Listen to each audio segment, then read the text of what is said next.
If you've been struggling trying to remember things with your ADHD and forgetting things all the time, well, let me explain to you what is going on in your ADHD brain. Hi, I'm Dr. LeGrand, and I have ADHD and dyslexia, and I have been successfully be able to manage my ADHD more naturally without using medication, and now I help adults all across the world to help to do the same. First thing that we need to understand is, how is memory happening in the brain? Well, it really does happen a lot in the prefrontal cortex, so right here. And it's what we have is working memory that is happening. And with ADHD, we always see that on a lot of studies that the prefrontal cortex tends to be lacking with people with ADHD.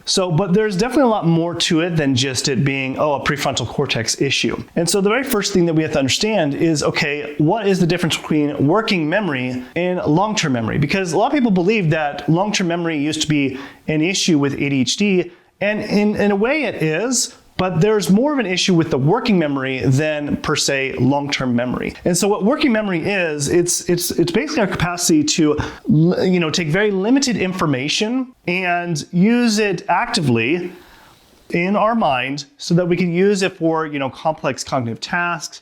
Think of it as kind of like brainstorming, like a brainstorming session where you had like a whiteboard and you're writing things down and you're taking all this information and trying to make sense of it and making it more for like complex tasks down the road. So just think of it that way, and this is what our working memory is, so that we can use that memory to putting things together in order to do tasks. Now, when it comes to long-term memory, it's really pretty simple. It's the vast information that we gather over years and years and years that is, throughout our entire life. And so it's recalling things from past memories and recalling that information. So typically what we do see is when people are having long-term memory issues, that's probably because of people having dementia, Alzheimer's disease. There's more of a deeper issue than per se being ADHD. Now, there is some reasons of why long-term memory not be working for people with ADHD. I'm going to explain that here in just a minute. But now that we understand the difference between working memory and long-term memory, what is it with our working memory that is actually the issue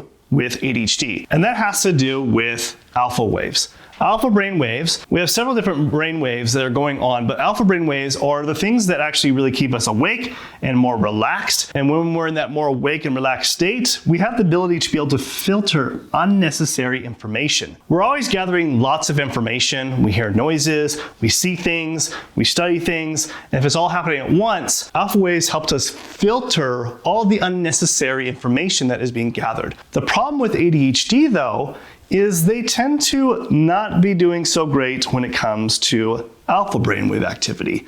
There's usually a big issue going on here where it's really not modulating great, and so their alpha brainwave activity tends to be deficient. And this is where we see this a lot with doing neurofeedback, brainwave activity, and seeing that ADHD tends to suffer in this area. So if we understand, okay, if that is the issue, what does that mean for the ADHD brain? Well, for the ADHD brain, with the alpha modulation being deficit, that definitely causes a huge problem for sure, because that means the brain is not able to filter all that distracted information. So when you are trying to study for something and you hear different noises or someone is talking in the background, your brain doesn't have a very good idea of how to really filter that very well. And so when it stores it in a very disorganized way. And that's why it tends to process information in a very disorganized manner. And so if you understand that, let me give you an example. Just recently, I had keys in my hands, and I had my sunglasses and a few other things in my hands. I was down at the lake and I was walking up to my house, and then I had it in my hands, and then someone called me at the same time. And so I was talking to this person, and at the same time, my wife called me and asked me if she needed something in the kitchen. And so what happened is I got distracted. I set down the keys and the shoes and the glasses somewhere randomly. And I went into the house, go looking for the thing, and then my day went on. And then I was like, where are my keys? Where are my sunglasses? Where are the shoes? And I was so certain I put them in the kitchen, but I couldn't find it. And so I looked everywhere. I was like, okay, where are these things? Now, if you understand, because I've got ADHD as well, when that distraction came into play, I thought it was in the kitchen.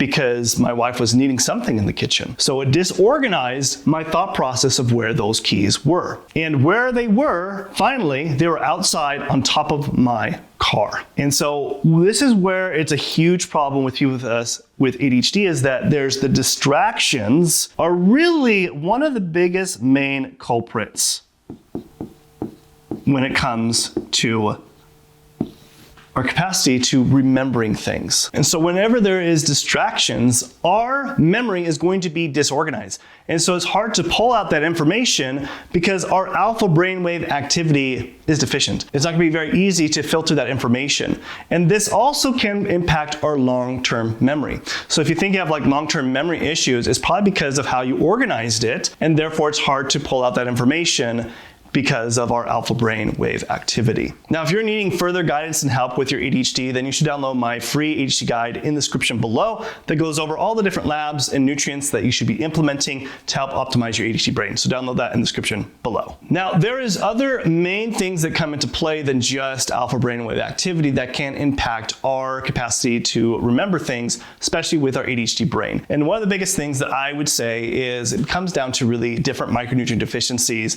that can be a big culprit of why you can't remember things. You forget things and your memory becomes an issue. And so some of the biggest ones that I would say is definitely B vitamins are some really big ones. So especially like vitamin B6 as well as vitamin B12. So B6 and also B12 are some of your big ones that are going to contribute when it is deficient. Is going to creep up to having some memory issues. Some other things is also vitamin D3 is a big one. Is a vitamin when it is deficient, it does impact someone's memory and being able to remember things consistently. And then of course, magnesium is a very important electrolyte. And why it's so important is because it is very vital for our neurological system. And so when that is deficient, you can have symptoms of issues, of memory issues. And then of course, zinc is another one, is a really big one that helps a lot with our different neurotransmitters that we do need for building and modulating, such as serotonin, dopamine, norepinephrine, and that can definitely impact our memory as well. And then iron. Iron is a big one. Why iron is so important is because iron is what carries nutrients and oxygen to the brain. And so when there is lacking, there can be symptoms of memory issues when that is happening. Now, two other really big ones that I see as a very common problem, especially adults with ADHD, is serine as well as choline. Both of these, when I run these tests, I see these tend to be deficient with adults with ADHD. And the symptom of these being deficient is memory issues.